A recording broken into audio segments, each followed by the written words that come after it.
Assalamualaikum. This is Mashku from the university.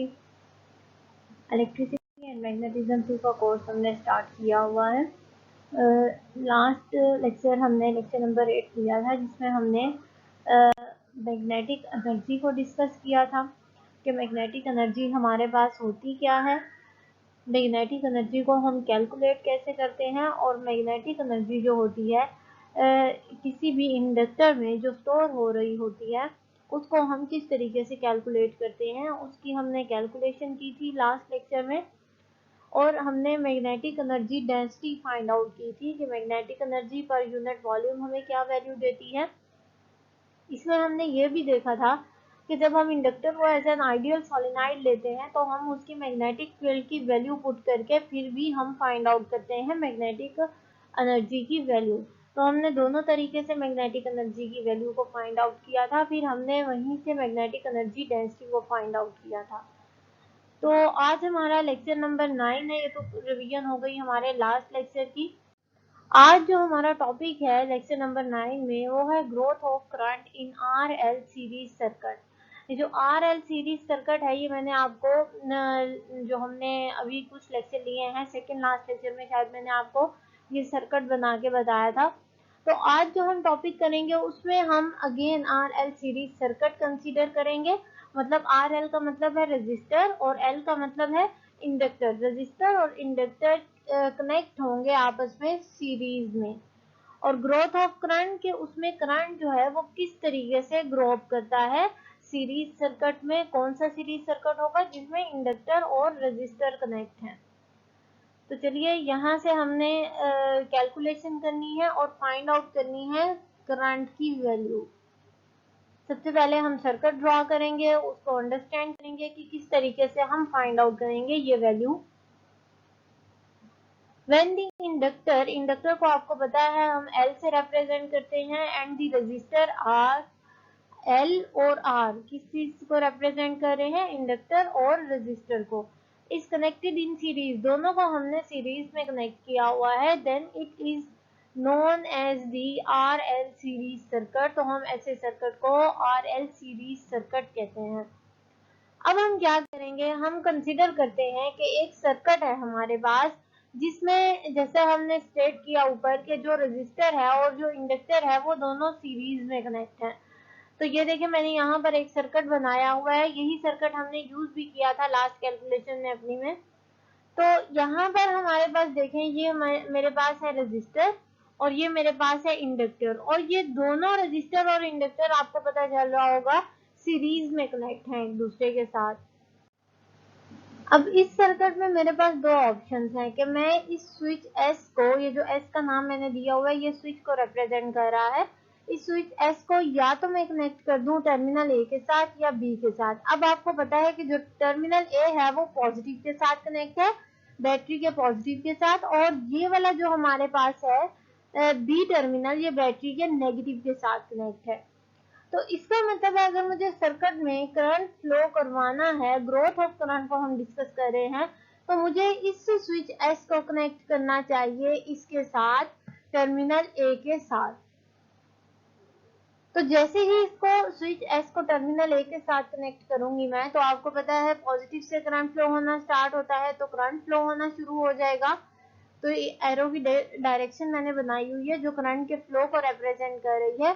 तो इस तरीके से इस सारे सर्किट में करंट फ्लो होना स्टार्ट हो जाएगा। अब इसी जो बैटरी है मेरे पास, इसी बैटरी को लेते हुए मैंने रेजिस्टर और इंडक्टर को भी प्लस और नेगेटिव का साइन दे दिया है। कैसे दिया कि हमारे पास प्लस था यहाँ पर, तो इसका मतलब है इस पॉइंट पर हाई पोटेंशियल आ रहा है, तो मैंने पॉजिटिव का साइन दिया, लेकिन इसके एंड पर हमारे पास नेगेटिव आएगा। इसी तरीके से इंडक्टर का जो स्टार्ट वाला टर्मिनल है ये पॉजिटिव और लोअर टर्मिनल नेगेटिव आ जाएगा हमारे पास।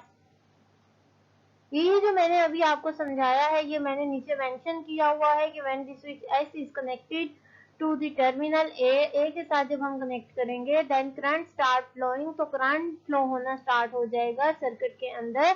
फिर हम क्या करेंगे, करंट भी फ्लो होना स्टार्ट हो गया, हमें डायरेक्शन भी पता चल गई, हमने प्लस माइनस साइन भी मेंशन कर दिए।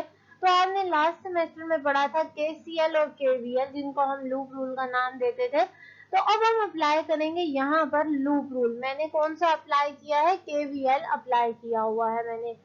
अब हम कहाँ से, किस पॉइंट से स्टार्ट करेंगे, यहाँ पर मैंने ए का पॉइंट लिखा हुआ है, ए पॉइंट से हम स्टार्ट करते हैं और मूव करते हैं इन दी क्लॉकवाइज डायरेक्शन।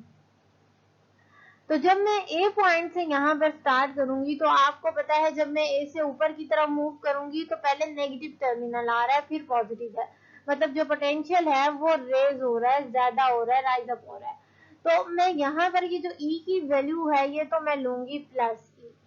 अब आगे चलते हैं, यहाँ से मूव करते हुए हमें इस तरफ आना है और ये रजिस्टर आ जाएगा हमारे पास। रजिस्टर का जो पहला टर्मिनल मेरे पास आ रहा है वो पॉजिटिव है और दूसरा नेगेटिव है, मतलब positive to negative potential decrease हो रहा है। इसका मतलब ये जो V यहाँ पर पोटेंशियल डिफरेंस को शो कर रहा है ये मुझे लेना चाहिए -V, या मैं इसे लिख सकती हूँ -IR, क्योंकि ओहम लॉ के मुताबिक V = IR होता है। तो रजिस्टर भी हमने देख लिया। अब हम बात करते हैं इंडक्टर की। इंडक्टर का जो पहला इस तरफ हमने मूव किया था, इस तरफ से अब हम डाउनवर्ड मूव करते हैं। तो डाउनवर्ड मूव करते हुए हमारे पास पहला जो टर्मिनल है वो पॉजिटिव आ रहा है, दूसरा हमारे पास नेगेटिव आ रहा है। क्या मतलब हुआ कि जो पोटेंशियल है वो डिक्रीज हो रहा है। तो अगेन अगर पोटेंशियल डिक्रीज हो रहा है तो मैं EL को कौन साइन के साथ मेंशन करूंगी, कौन से साइन के साथ, तो ये वाला जो साइन होगा हमारे पास प्लस होने की बजाय हमारे पास नेगेटिव हो जाएगा। क्यों? क्योंकि पोटेंशियल आपको पता चल रहा है पॉजिटिव से नेगेटिव डिक्रीज हो रहा है। तो इसी तरीके से मैंने ये जो EL है इसके साथ मैंने नेगेटिव का साइन मेंशन कर दिया। और अब आप देखेंगे कि इस तरफ आप मूव कर रहे हैं, कुछ भी नहीं है बाकी सर्किट में, जस्ट 2 कंपोनेंट्स थे आपके पास और बैटरी थी, हमने तीनों को कंसीडर कर लिया। अब अगर कोई कंपोनेंट नहीं है तो आप मेंशन कर दें KVL के अकॉर्डिंग =0। तो ये हमारे पास एक इक्वेशन बन जाएगी अगर हम इस सर्किट में पॉइंट ए से स्टार्ट करें तब। तो इसी को देख लेते हैं कि हमारे पास कैसे इक्वेशन बनी है। सर्किट से मैंने आपको समझा दिया है कि हमारे पास कैसे इक्वेशन बनेगी। नेक्स्ट में मैंने इक्वेशन मेंशन की हुई है, यहाँ पर देखें इक्वेशन नंबर 1 में ये वही इक्वेशन है जो मैंने अभी आपको समझाई, +E -V -EL। अब V जो है ये ओहम लॉ के मुताबिक IR के इक्वल होता है। ये इक्वेशन 2 आ गई हमारे पास, 2 को हम पुट कर देते हैं 1 के अंदर, हमें मिल जाएगी इक्वेशन नंबर 3। जस्ट मैंने V की जगह उसकी वैल्यू पुट कर दी। EL की वैल्यू आपने कैलकुलेट की थी लास्ट जो हमने लेक्चर लिए हैं 3-4, उसमें आपने कैलकुलेट की थी, जिसमें हमने सेल्फ इंडक्टेंस टॉपिक जो है इंडक्टेंस का टॉपिक रीड किया था। उसमें हमने ये देखा था कि जो हमारे पास EL की वैल्यू है वो =LdI/dt के इक्वल होती है। इसका मतलब मुझे 4 वाली इक्वेशन 3 में पुट करनी चाहिए EL की जगह। तो मैंने क्या किया कि इक्वेशन 4 को पुट कर दिया इक्वेशन 3 की जगह, 3 में EL की जगह हमने पुट कर दिया। तो मेरे पास इक्वेशन आ गई इक्वेशन नंबर 5। अब इक्वेशन नंबर 5 में आपको पता चल रहा होगा कि मैंने कुछ भी चेंजिंग नहीं की, E -IR as it is है। जस्ट ये वाली जो वैल्यू थी ये मेरे पास थी EL की वैल्यू, मैंने इसकी EL की जगह ये वैल्यू पुट कर दी है। अब ये वाली वैल्यू क्योंकि नेगेटिव में है, मेरे पास नेगेटिव साइन है इसके साथ, तो मैंने क्या किया इसको थोड़ा सा रीअरेंज कर दिया, इसको राइट हैंड साइड पे ले गई हूँ और इसके साथ प्लस का साइन आ गया। नेगेटिव जब दूसरी साइड पे जाएगा तो हमारे पास प्लस का साइन आ जाएगा। अब इसी इक्वेशन को जो मेरे पास इक्वेशन 6 आई है इसी को थोड़ा सा मैं सिंप्लीफाई करती हूँ। सिंप्लीफाई करने के लिए जो L था मैंने इसको डिवाइड कर दिया है, ये इस तरह डिवाइड हो गया, इधर यहाँ पर आ गया DI/dt। इसी इक्वेशन को ये जो मेरे पास आई है DI/dt इक्वेशन नंबर 7 जो लिखी हुई है, इसी को मैंने अगेन थोड़ा सा रीअरेंज करके लिखा हुआ है इक्वेशन 8 में। जस्ट मैंने यहाँ से dt की वैल्यू फाइंड आउट कर ली है, बाकी जो आपके पास आ जाएगा LDI/E -IR के इक्वल आ गया। अब इसको मैंने क्या किया है, इसको हमने इंटीग्रेट कर देना है। इंटीग्रेट करके हमें टोटल वैल्यू मिल जाएगी। जब इसको इंटीग्रेट किया हमने दोनों साइड पर हम इंटीग्रेट करेंगे, ये वाला जो इंटीग्रेशन है ये आपको वैल्यू देगा t+c की।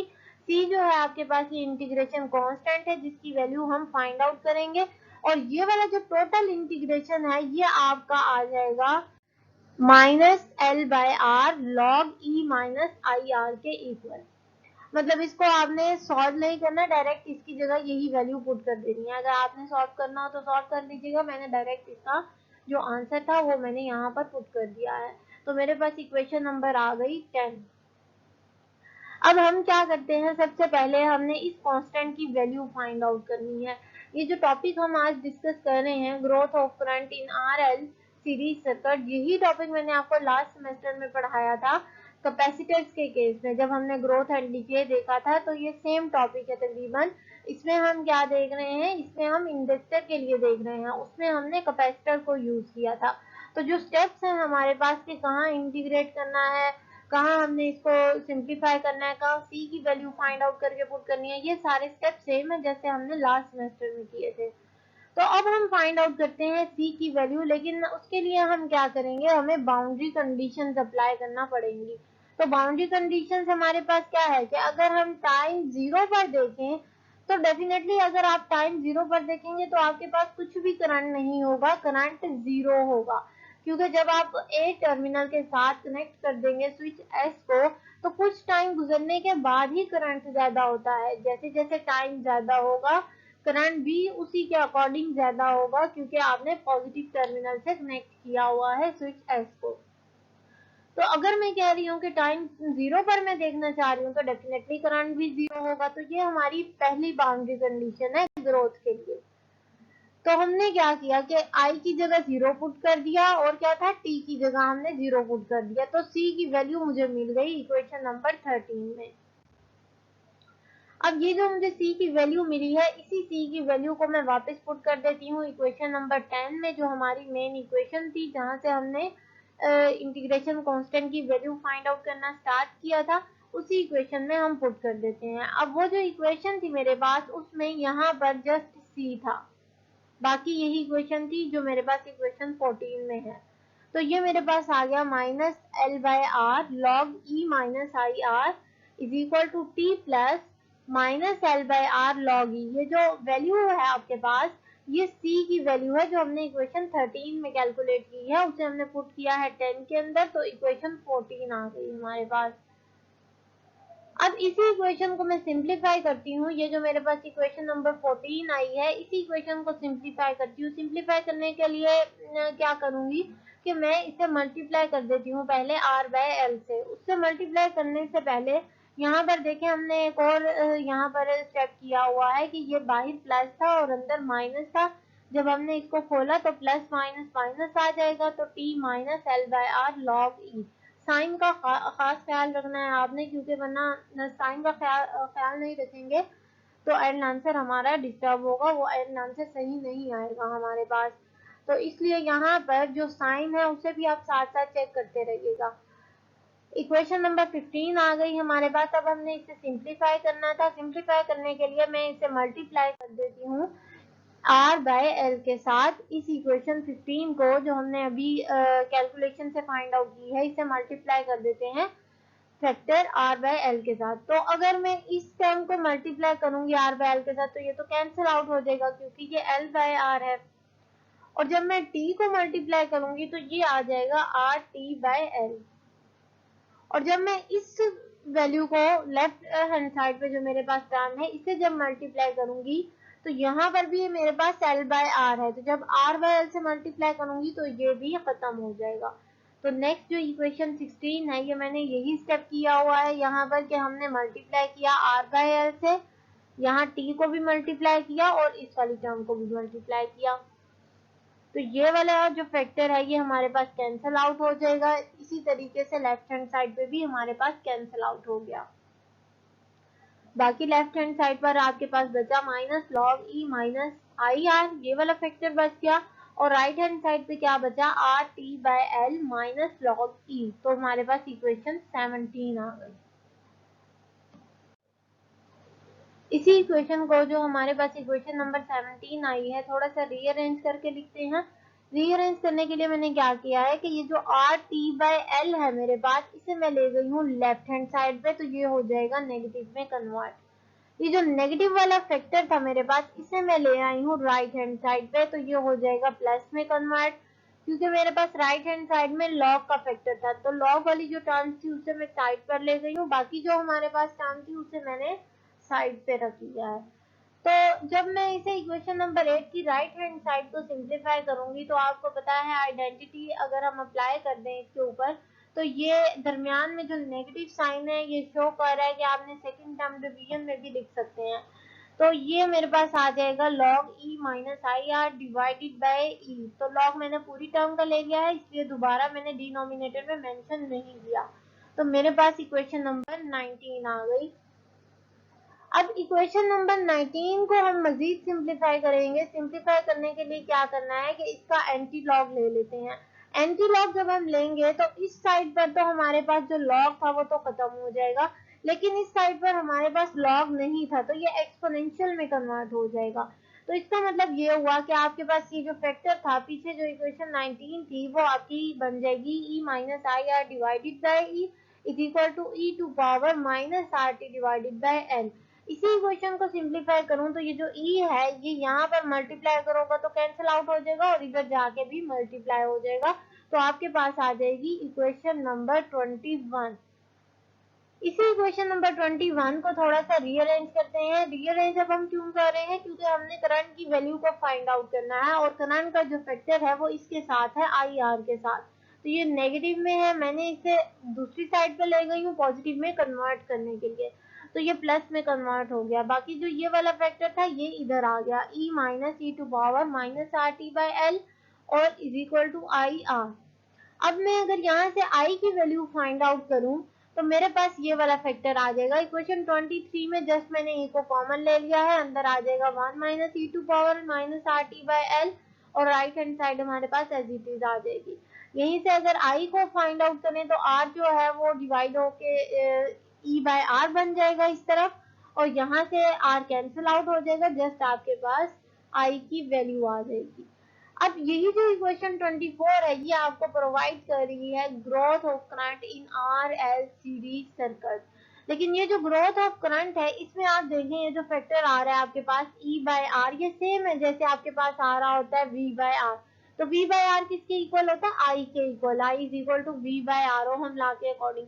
तो इसका मतलब है मैं इस फैक्टर की जगह i पुट कर सकती हूँ, लेकिन ये सिंपल i नहीं होगा, ये आई एम होगा जो रिप्रेजेंट कर रहा है मैक्सिमम करंट को। अब ये जो इक्वेशन है मेरे पास ये ग्रोथ ऑफ करंट तो रिप्रेजेंट कर रही है, लेकिन ग्रोथ ऑफ करंट किस तरीके से होगा, स्ट्रेट लाइन होगा या कर्व की फॉर्म में होगा, ये इक्वेशन रिप्रेजेंट कर रही है इक्वेशन नंबर 24 कि जो ग्रोथ ऑफ करंट है वो एक्सपोनेंशियल है। तो एक्सपोनेंशियल ग्रोथ हम कैसे कर्व में शो करते हैं ग्राफ के ऊपर, तो उसको हम इस तरीके से रिप्रेजेंट करते हैं। जैसे मैंने ये ग्राफ बनाया हुआ है कि वाई एक्सिस पर करंट लिया हुआ है, एक्स एक्सिस पर टाइम है, जैसे जैसे टाइम ज्यादा हो रहा है करंट एक्सपोनेंशियली इंक्रीज हो रहा है, लेकिन एक पॉइंट पर जाकर वो हमारे पास क्या हो जाएगा, कांस्टेंट हो जाएगा।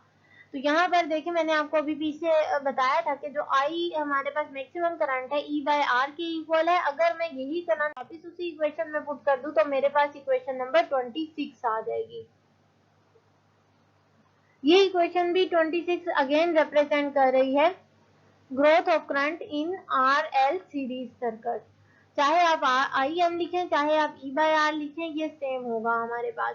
अब हम क्या करते हैं, हमारे पास दो कंपोनेंट्स थे, ग्रोथ ऑफ करंट तो हमने फाइंड आउट कर लिया। समटाइम्स पेपर में कुछ और फैक्टर्स भी इसके पूछे जाते हैं, जैसे पोटेंशियल डिफरेंस पूछा जाता है और टाइम कांस्टेंट भी पूछा जाता है, तो हम वो दोनों भी कैलकुलेट कर लेते हैं।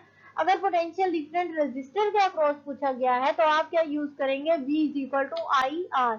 आई की वैल्यू है आपके पास, आर आप एज इट इज लिख देंगे। ये जो आई की वैल्यू आपने पीछे फाइंड आउट की थी यहाँ पर आई एम की जगह ई बाय आर था आपके पास, वो वाली वैल्यू मैंने यहाँ पुट कर दी है। और ये जो आर है ये आर ये वाले फॉर्मूले का है, ये आर जो है इससे कैंसिल आउट हो जाएगा, आपको मिल जाएगी इक्वेशन नंबर 29 जो रिप्रेजेंट कर रही है पोटेंशियल डिफरेंस को अक्रॉस दी रेजिस्टर।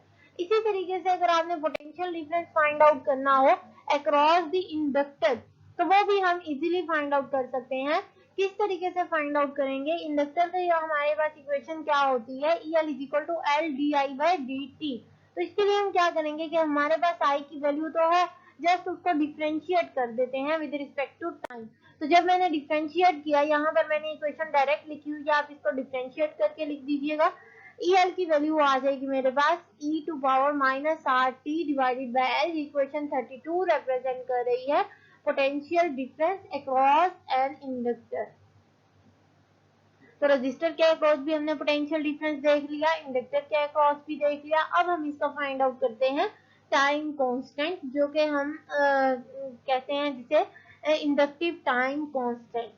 तो इंडक्टिव टाइम कांस्टेंट, आपने टाइम कांस्टेंट का वर्ड पढ़ा हुआ होगा एफएससी में। एफएससी में बेसिकली इसका प्रूफ भी है कि जो टाइम कांस्टेंट है प्रूव करें कि L/R के इक्वल है। तो यहाँ मैंने बजाय प्रूव करने के मैंने इसको डायरेक्ट ही लिखा हुआ है कि जो हमारे पास टाइम होता है वो L/R के इक्वल होता है। तो इसका मतलब जहाँ L/R है वहां मुझे टाइम T पुट करना चाहिए, और जहाँ R/L है वहां मुझे 1/T पुट करना चाहिए। तो मैंने इस इक्वेशन 33 को पुट कर दिया 26 के अंदर, जिसमें मेरे पास क्या था, R/L था। तो मैंने क्या किया, यहाँ पर 1/T पुट कर दिया। -T तो ऑलरेडी था हमारे पास फॉर्मूले में, और जस्ट मैंने R/L की जगह पुट कर दिया 1/T। T से कैंसिल आउट हो जाएगा, e⁻⁻1 वैल्यू आ जाएगी मेरे पास। तो e⁻⁻1 का मतलब है आप 1/E की वैल्यू ले रहे हैं। जब आप इसे कैलकुलेट करेंगे तो आपके पास आ जाएगा 0.63 IM। अब ये जो इक्वेशन 38 है, ये हमें किस चीज के बारे में बता रही है? ये हमें बता रही है कि time eight which the growing current become 63%। ये हमें बता रही है इक्वेशन के वो टाइम जिस पर आपको जो करंट है सर्किट में वो 63% हो जाए अपने मैक्सिमम करंट के, तो उसको हम कहेंगे inductive time constant. Again repeat कर देती हूँ, मतलब वो टाइम होगा हमारे पास जिस पर जो करंट है सर्किट में वो 63%, इस तरीके से था हमारे पास 0.63 IM। तो अगर हम परसेंटेज में लेंगे तो ये आ जाएगा 63%। 63% हो जाए अपने मैक्सिमम करंट के, तो इस टाइम को हम कहेंगे इंडक्टिव टाइम कांस्टेंट। तो आज के लेक्चर में हमने RL सीरीज सर्किट को डिस्कस किया, जिसमें हमने फाइंड आउट किया ग्रोथ ऑफ करंट को। करंट की इक्वेशन हमने फाइंड आउट की कि किस तरीके से ग्रो करता है, फिर हमने उसको ग्राफिकली रिप्रेजेंट किया कि एक्सपोनेंशियल ग्रो होता है यहाँ पर हमारे पास विद रिस्पेक्ट टू टाइम। फिर हमने वहां पर पोटेंशियल डिफरेंस रेजिस्टर के लिए भी देखा और इंडक्टर के लिए भी देखा, और लास्ट में हमने इंडक्टिव टाइम कांस्टेंट भी फाइंड आउट किया जो हमारे पास आया 0.63 IM। तो ये हमारा आज का टॉपिक था। नेक्स्ट टॉपिक में नेक्स्ट लेक्चर में हम इंशाल्लाह डीके ऑफ करंट को डिस्कस करेंगे, वो भी हमारे पास RL सीरीज सर्किट में ही होगा। तो जिस तरीके से हमने आज जो जो स्टेप किए हैं, जहां इंटीग्रेशन ली है, जहां हमने लूप रूल अप्लाई किया है, सेम हमारी कैलकुलेशन वैसे ही होगी। जस्ट क्या डिफरेंस होगा कि हम टर्मिनल A की बजाय कनेक्ट करेंगे टर्मिनल B से, ताकि जो हमारा करंट इंक्रीज हुआ है वो टर्मिनल बी से कनेक्ट करने के बाद डिके होना शुरू हो जाएगा, डिक्रीज होना शुरू हो जाएगा। तो उसके लिए हम कैलकुलेशन करेंगे इंशाल्लाह नेक्स्ट लेक्चर में। तो नेक्स्ट लेक्चर तक के लिए thank you so much. Allah Hafiz.